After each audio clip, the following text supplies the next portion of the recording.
अस्सलाम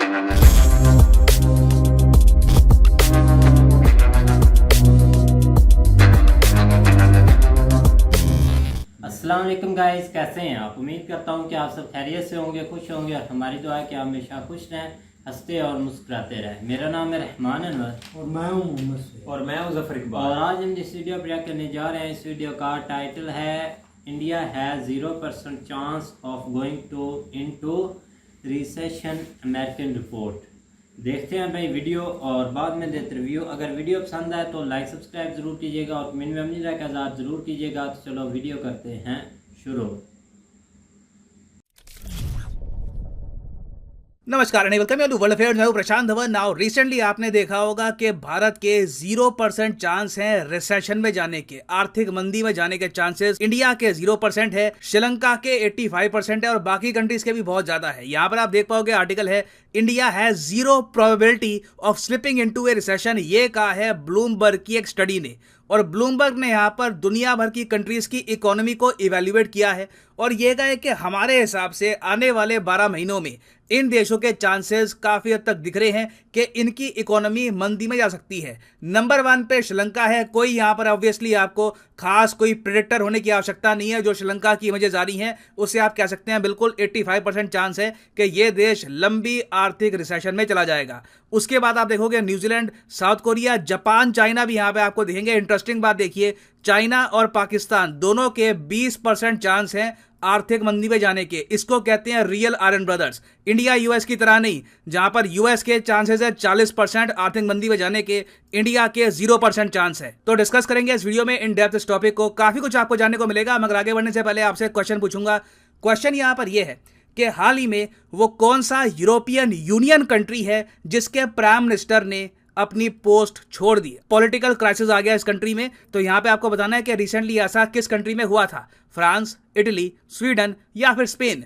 comment section में करिए उत्तर। सही आंसर मैं आपको दूंगा वीडियो के अंत में। अच्छा, अब यहां पर आप कहोगे इंडिया के 0% चांस क्यों है, ये तो बड़ा अजीब है। 1% ही दे रहे थे, 0% कुछ ज्यादा ही ये नहीं है बेनिफिट ऑफ डाउट। डिटॉल की भी ऐड आती है तो वहां पर भी कहते हैं कि 99% इफेक्टिव है। तो देखिए, मैं कहूंगा कि आरबीआई ने जो मेजर्स लिए हैं, इंडिया के पास जो विदेशी मुद्रा भंडार बचा है, उसके अलावा आप अगर देखो तो इंडिया में इन्फ्लेशन कंपैरेटिवली देखो, बिल्कुल मैं ये नहीं कहूंगा कि भारत में इन्फ्लेशन नहीं है। भारत में बिल्कुल इन्फ्लेशन आई है, आरबीआई उसको कंट्रोल करने की कोशिश कर रहा है, मगर दुनिया के कंपैरिजन में आप अगर देखो we are a lot better. दूसरी बात यहां पर यह भी है कि सरकार का जो रेवेन्यू है ना, लगातार बढ़ता जा रहा है। सरकार की टैक्स कलेक्शन लगातार बढ़ती जा रही है। सरकार के पास आज के समय इतना पैसा है कि कल को अगर आर्थिक मंदी के संकेत भी आते हैं तो उससे निपटने के लिए इंडिया बहुत से स्टेप्स उठा सकता है। अब यहां पर आप कहोगे एक बात बताओ, आर्थिक मंदी में एक कंट्री आ चुका है, इसकी डेफिनेशन क्या है, कौन डिसाइड करता है? कोई फॉर्मूला होता है कि अब आपकी ग्रोथ रेट इतनी हो गई तो बाय डिफॉल्ट ये कंट्री आ चुका है रिसेशन में?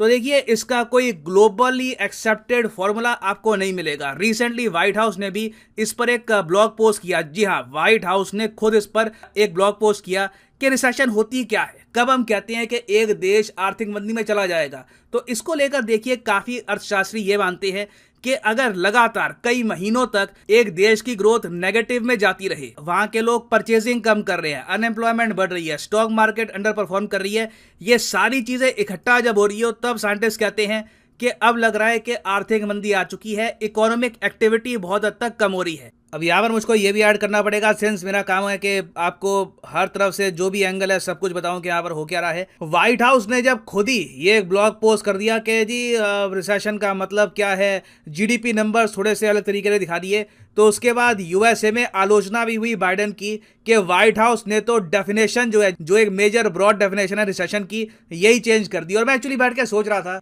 रशिया ने यूक्रेन पे अटैक कर दिया, चाइना ताइवान पे अटैक करने की लगातार धमकियां दे रहा है, लग रहा है कि कभी भी अटैक हो भी सकता है।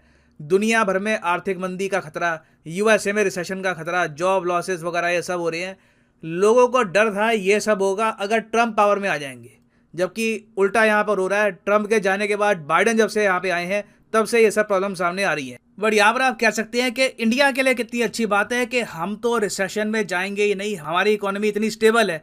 देखो मैं यहाँ पर ये बोलूँगा कि बिल्कुल इंडिया के लिए ये अच्छी बात है, और बीच में ये भी रिपोर्ट्स आ रही हैं, कई जो इकोनॉमिस्ट है ये भी क्लेम कर रहे हैं कि ग्लोबल रिसेशन की वजह से हो सकता है कि ऑयल के दाम क्रैश कर जाएं, कोयले के दाम क्रैश कर जाएं, और सिंस इंडिया एक नेट इंपोर्टर है इन सब चीज़ों का, तो थोड़ा बहुत हो सकता है कि इंडिया को बेनिफिट भी हो। तो अब यहाँ पे आप कहोगे अब तो सर रुका नहीं जा रहा, अब मैं कमेंट कर ही देता हूँ कि बस इंडिया इज़ बेस्ट, हमने बस हमारी इकोनॉमी सबसे स्ट्रॉन्गेस्ट है।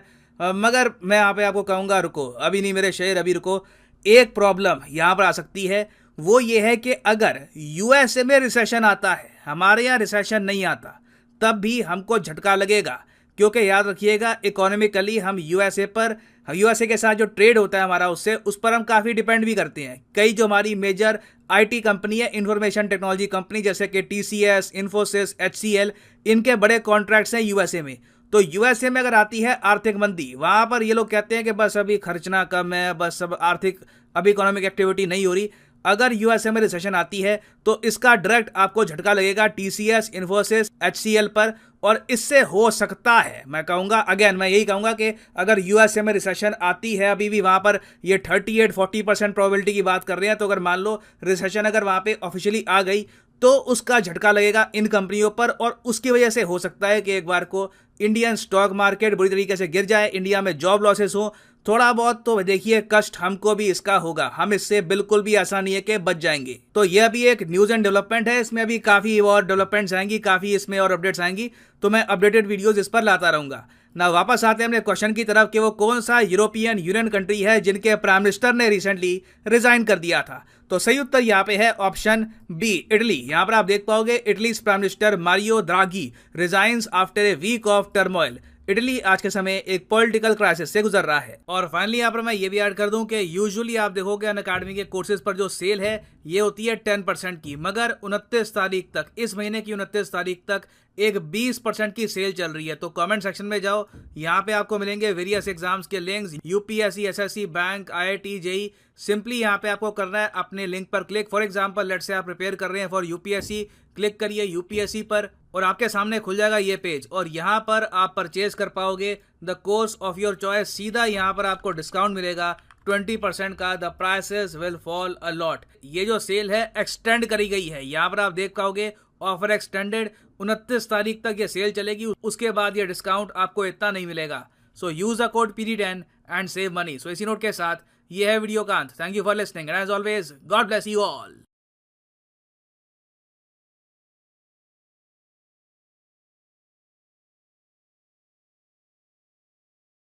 गाइस, तो जैसा कि आप वीडियो देख रहे थे, तो वीडियो भी काफ़ी अच्छी कैसे बोलें कि यहाँ पर भी काफ़ी कंट्रियों को मतलब ख़तरा है इस चीज़ से कि ये जो भाई रिसेशंस की बात कर रहे हैं कारोबार में मंदी आ रही है ना, उसके बारे में बिल्कुल ये काफ़ी ना ख़तरा है। मतलब कि ज़्यादा तो भाई श्रीलंका का, क्योंकि वहाँ बहुत ज़्यादा पॉलिटिकल क्राइसिस है, इटली में है, पाकिस्तान में भी कम नहीं है, यहाँ पर भी बहुत ज़्यादा है भाई। वैसे वो कोलैप्स कर गए हैं ना, हाँ वो तो वैसे ही गए बड़े हैं, लेकिन रिपोर्ट छापने वाले भी अच्छा काम किया कि चाइना और पाकिस्तान का 20% उसने बराबर रखा है, भाई के दोनों जाए इकट्ठे ही मंदी में।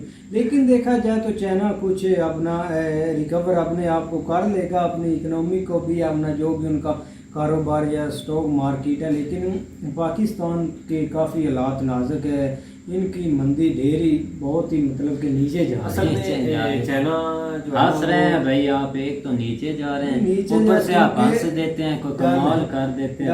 233 रुपए पे चला गया, आप हंस रहे हैं। हमारा थोड़ा सा और सिनेरियो है पाकिस्तानी पीपल्स का ना, क्योंकि आप ये अंदाज़ा लगा लें कि हमारे सामने एक मुल्क जो है ना, वो जिस तरह दिवालिया हुआ है श्रीलंका, और हम भी आप ये अंदाज़ा लगा लें कि डेली बेस के ऊपर हमारे यहाँ डॉलर की जो प्राइस है ना वो बढ़ रही है। जिस तरह आप देख लें कि आज 3 रुपये 133 पे पहुँच गया ना, हाँ 233 पे पहुँच गया है, और ये एक हाईएस्ट अगर देखा जाए तो ये एक अलार्मिंग सिचुएशन है। लेकिन उसके बावजूद हिस्ट्री में, लेकिन इसके बावजूद अगर आप देखें तो 2-3 दिन से हमारा मीडिया, हमारे पीपल, हमारे जो भी है ना लोग, उनको इस चीज़ की कोई फिक्र नहीं, ना इसके ऊपर कोई प्रोग्राम हो रहा है, ना कोई इसके ऊपर कोई मईशत दान बता रहे हैं, किसी का भी उस तरफ ध्यान नहीं है। जस्ट उनका ध्यान है एक जो है ना वजीर आला का जो है ना वो पंजाब का एक वजीर आला, उसके दरमियान को खड्डा चल गया था उनका इलेक्शन के दौरान,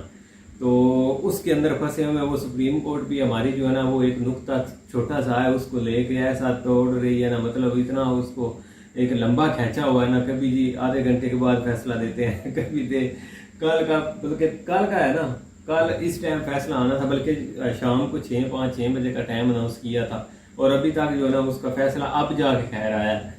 और वो आप देखो, अब जाके देखते हैं कि क्या है वो, उसका फिर पता चलेगा हमें, लेकिन सुन रहे हैं कि एज पर न्यूज के फैसला आ चुका है, आ गया। और उसमें भाई असल में इमरान खान का वजीर आला बन गया भाई, ये न्यूज देखें। वो इसलिए इम्पोर्टेंट है कि वो फैसला इसलिए इम्पोर्टेंट है कि उसमें इमरान खान का जो है ना वो एक दफ़ा फिर वापसी हुई है सिर्फ 3 माह बाद, और ये एक शॉक न्यूज़ है सब के लिए पाकिस्तान में कि इतनी जल्दी कौन वापसी जो है ना वो आ सकता है, क्योंकि 20 सीटों का इलेक्शन हुआ था जिसमें 15 जो है ना इमरान खान जीत गया था, और इस हिसाब से क्योंकि जिसके पास सूबा पंजाब है उसके पास ही पाकिस्तान है। ये तो भाई तो चीज है ना। अब ये अंदाजा लगा ले 4 सूबे हैं प्लस गिलगित बल्तिस्तान और कश्मीर, इसमें सब में जो है ना वो सिवाय 2 के सिंध और बलूचिस्तान के बाकी सब के अंदर जो है ना वो इमरान खान की हुकूमत है।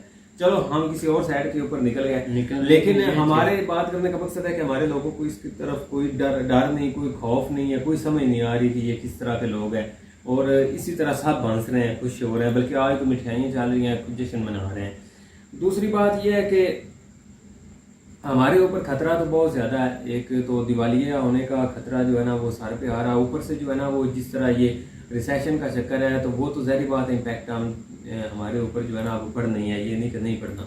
लास्ट ईयर जो है ना वो थोड़ी सी अच्छी थी ग्रोथ, अब जो है ना वो जिस तरह सिस्टम बना, अब मुझे नहीं लग रहा कि ये उस हिसाब से जो है ना वो चलेगा सिस्टम। लेकिन हम इंडिया को दाद देते हैं, इसमें उनके जो है ना वो पीपल जो है उनका बहुत ज़्यादा अहम किरदार है, वहाँ के लोगों का, वहाँ की गवर्नमेंट का उससे भी जो है ना वो इम्पोर्टेंट रोल है, वहाँ के पीएम का बहुत ज़्यादा रोल है, क्योंकि